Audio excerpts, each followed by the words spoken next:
ngandharake jamu mangli kuwi unduk wae pati entuk pirang perkara. Yen jeneng sira ora ngerti, aku kan bakal ndherekake. Wiwit aku pinanggih kadangmu jamu mangli. Dhewekne tak des apa sebabe dadi bebantening ayu itu ngandharake kepengin ngangkat ngluburake derajate Dewi Sukesi lan Praja ing alam. Kuwi bener. Dheweke matur memasakku pengen ngangkat derajate kaponakane Sukesi yo anakku. Kuwi ngono. Iya, kabeh bisa nampa yen iki. Tingkang pungkasane aku rumangsa rapikaya nganti tak dedes tak takoni bola bali bola. Dheweke tetep umbi ora bloko nanging pungkasane sawise ke taman pusakaku dheweke ngandharake gandrung lan duweni katresnan kelawan Dewi Sukesi Yai Prabu. Jagat dewa Mahkoro. Ya dolar saking godhong yen anamu dosa saksi.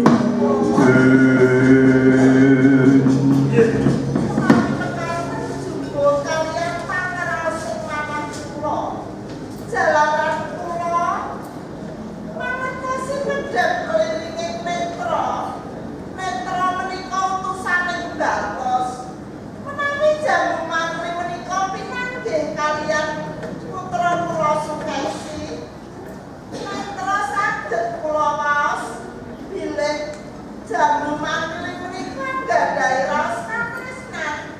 Namung kula boten wantun dumpuk menapa malih matur wonten ngarsa paduka. Tidak kula kalepacan sinuwun. Wis luput. Wis cetha pangatene jamu mangli to mangkono. Ora matur ana masalah. Saumpama kowe matur, tak penggak anggone. Anake sayang mboro perang. Lajeng menawi kadukanan menapa malih kedadosan paduka nyegah pangartinipun jamu mangli sinuwun. Wis koyo mangkene. Lelakon itu karo nglantut bojo. Kakang Wisrawa semisi iso mumpus sayembara ateges. Sukesi bakal tak keprungake ana masa ming yo sing meneh aku takut.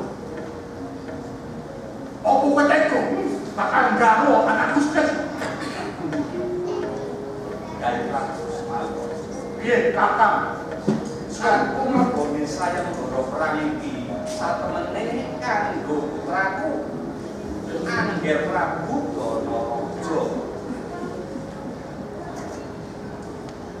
Dinggo anakku Danaraja. Iya. Kok mau iki kondo. Lagi aku ora nesu karo kowe. Wes kowe tarik rembugmu wis. Aku pengen nesu, kancane aku pengen nesu. Nangis aku krungu bakal entuk barang anakku yo putramu Danaraja. Rong rasane ati mengko bakal tak rameke geden-gedenan. Sak kawula ngangkut raja karo kawula loko dadeke sawiji nanggap gabut. Ayo, matur. Wis pokoke geden-gedenan enteke duwe perang yo sira wae ora sagede. Ya matur guming panuwun Yai Prabu Semari Raja. Nanging kok menawa iki amung saupama titah kuwi kapurba dening Jawata. Jawata kapurba dening Pujabrata. Sanadyan niatku bakal nglamar kanggo anakku Danaraja. Ning yen ento Gusti Kang Maha Agung durung bisa bisa njodohake ya bisa wae to Yai Prabu. Wis jodone iki Cidonaraja itu sudah sih wis jodone sumantak kowe. Saing borong nggih, kata jejodone putra Lah iya Yai Ratu. Kabeh mau kuwi lah gumantung Gusti Kang Akarya jagat. Oh sing kok arepmu kuwi telung perkara kuwi. Apa wae kuwi? Coba jlentrehno. Siji, tinemune jodoh. Nah, Entuk kebahagiaan. Ibane pasti. lah iya kuwi. Tapi jodone yo. Lah nek durung jodone mbok dialang-alangono Samudraka wae ya tetep ora bisa. Ning aku wong tuane wis milani yang sukesi entuk digamu karo anakmu Donaraja. Ya muga-muga kalaksana, muga-muga. Nami kula sangat sarujuk nami gadai mantu dane sawara inggihipun Donaraja. Raso, Wonten dawuh yen kowe bakal yumu sukesi kuwi entuk kandamu Donaraja matur ora? sangat sarujuk to. Oh. Raso wae matur, sarujuk padha karo aku. Lah ya Terus ini lho pas sesuai. Aku pengen banget dan ditemukan Donaraja karo sukesi kula main di taman dan diteke karo anakku Rasto. Temono sukesi. Wono. Oh, apa wis entuk iki pali laku ya aku tak nemoni sukses sulunan. yo, ora do kesuwen kakang wis opo. Ya.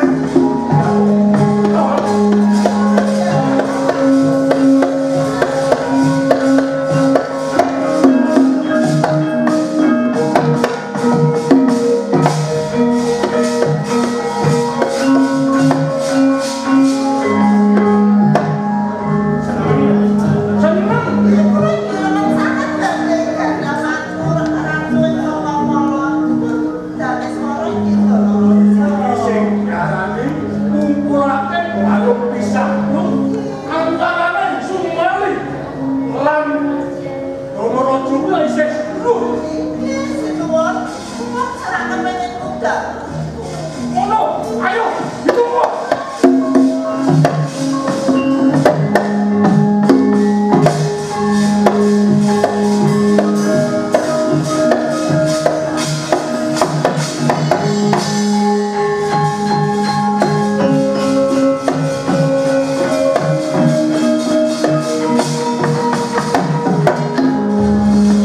Kang samar pamoring sukma Sinokmaya winadyan ngasabi Sini pentelenging kalbu Pambukaning warana Talen saking layap liyeping nyaluyup ingkang nembe nganglang jagat Sang Hyang Bathara Guru miwah Bathari Uma ingkang nganglang jagat naliti ing Madyapada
sumungso karo kakang malang sibuya kacau musuh ya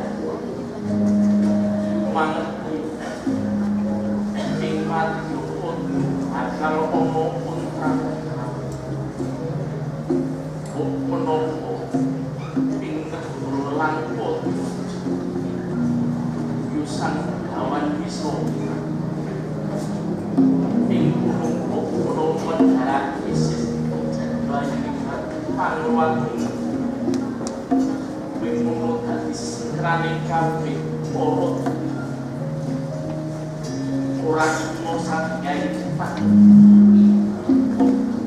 pecahan dua ringan panguat yang kawan puluh akar kasih di porot Pulokan son koi yayu siung sunkan pulo nomingman tutup ayu dengan ngelang musak pun inget langkut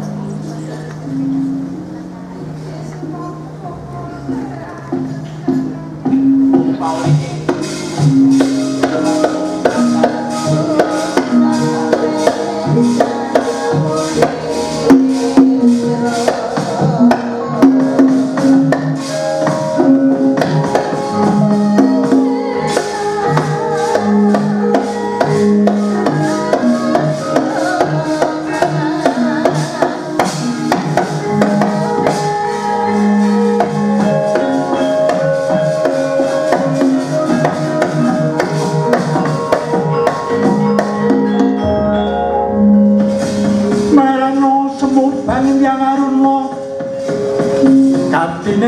dengan gorapo sabdaning kuki loring kami orosaketer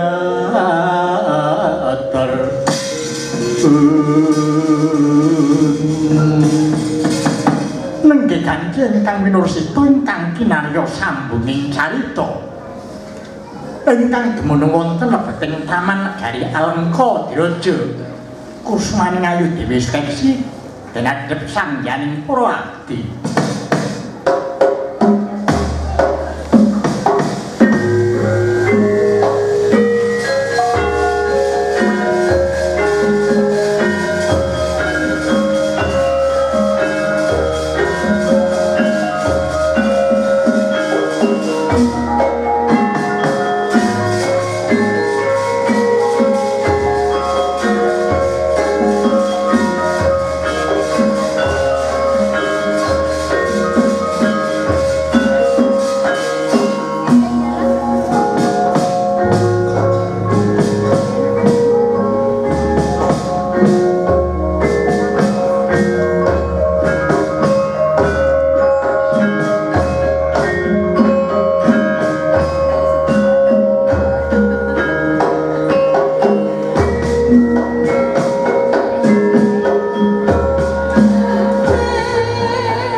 sumilat perbawane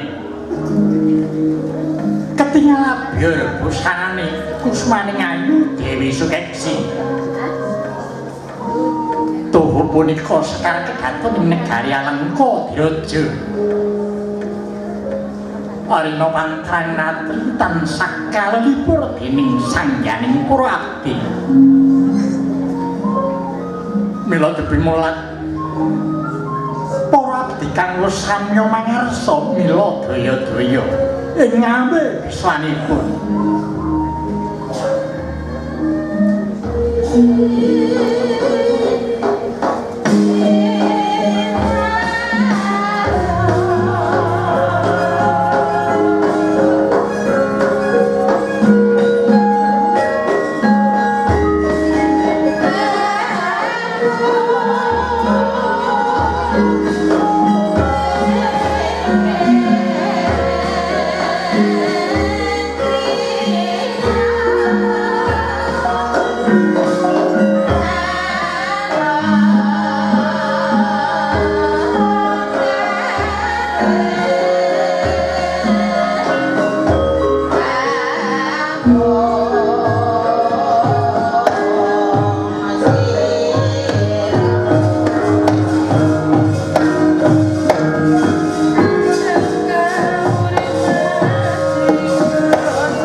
yaning talaga kadilangit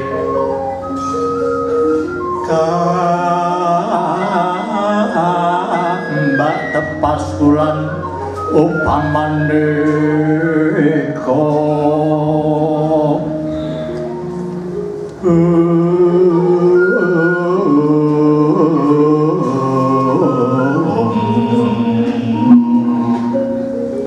lintang toya kusumayana sumawur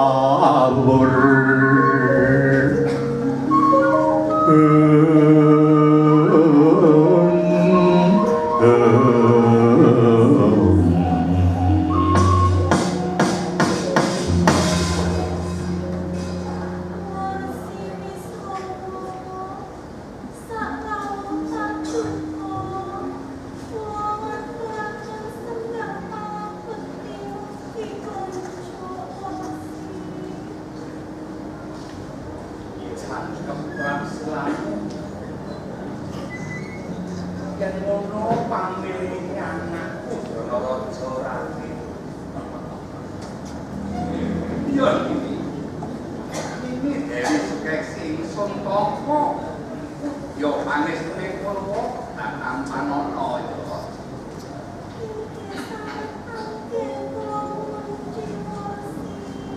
Ya.